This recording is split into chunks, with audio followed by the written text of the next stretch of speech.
Na sua live de ontem, Bolsonaro pediu para deixar ele morrer. O problema nem é esse. É que quando se trata de Covid, ninguém morre sozinho.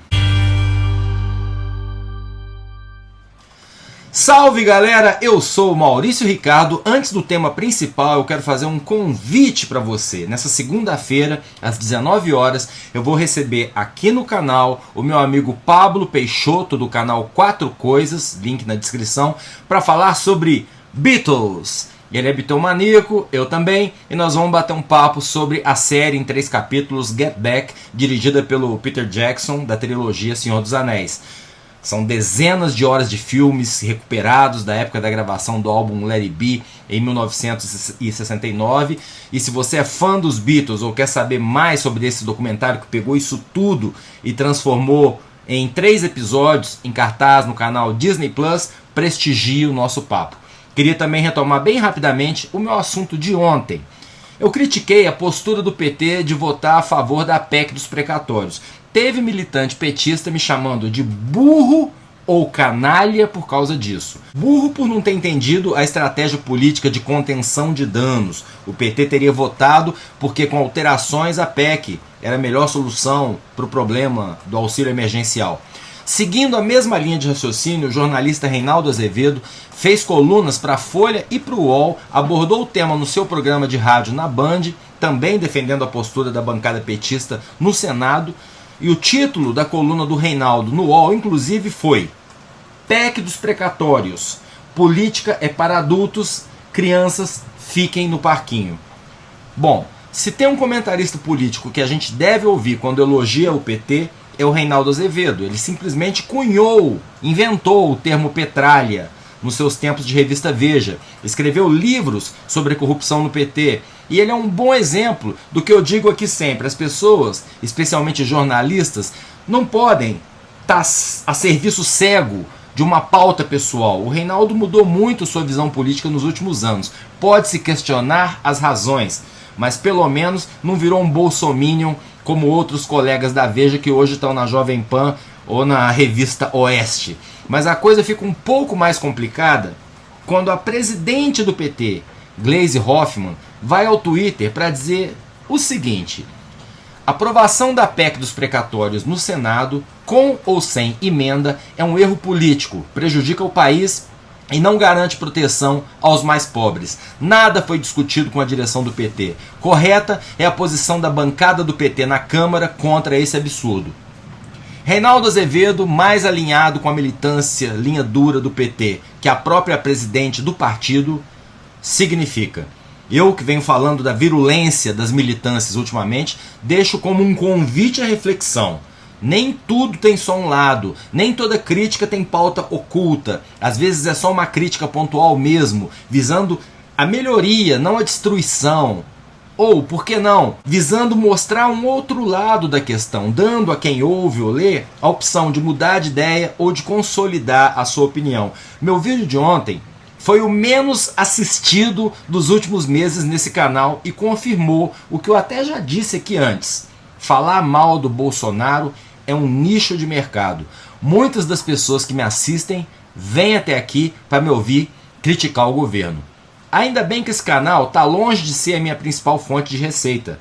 Mas como jornalista, esse cenário me assusta. Porque falar mal do Lula entre a direita bolsonarista também é nicho de mercado. E assim vai ficando todo mundo no seu cercadinho, cada vez mais intolerante à crítica e com o ouvido mais e mais fechado para a pluralidade de informações que é fundamental para a gente embasar as nossas opiniões e não virar presa fácil de político populista e mal intencionado. E aí, o militante petista que me chamou de burro ou canalha enquadra a presidente do PT em qual das duas opções? A Gleisi é criança em política e tem que ficar no parquinho? Fica aqui, repito, esse convite à reflexão. E vamos falar mal do Bolsonaro, não pelo AdSense, mas porque ele continua desprezando a vida dos brasileiros com as suas manifestações anti-vacina.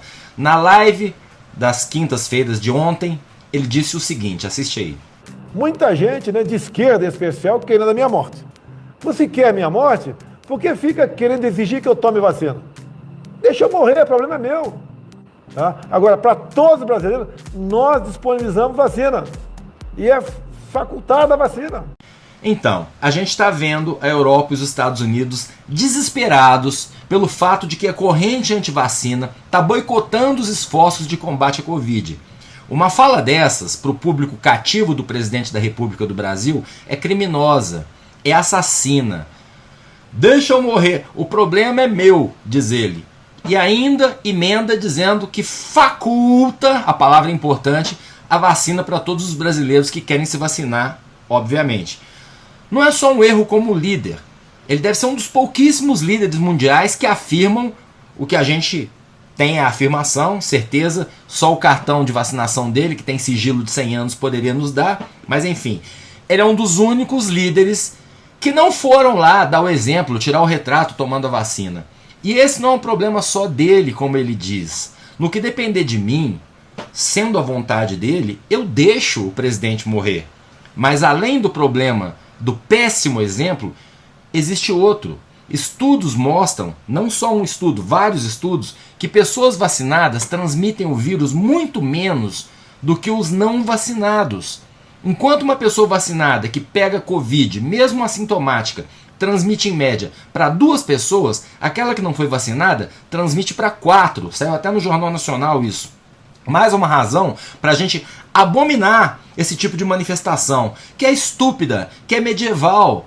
A pessoa tem que ser mais burra ou mais canalha do que eu criticando o voto do PT na PEC para não entender que a vacina não visa só a proteção individual, é proteção coletiva. Outro dia eu vi o depoimento de um cara que não se cuidou na pandemia e se arrepende de não ter se cuidado porque pegou o vírus de bobeira, e ele disse mais ou menos o seguinte: desculpa, eu não vou achar a reportagem, tem tempo isso. Fui internado e tal, passei para minha mãe, graças a Deus ninguém morreu, mas foram dias difíceis. Esse graças a Deus ninguém morreu ficou na minha cabeça, porque é burrice ou canalice.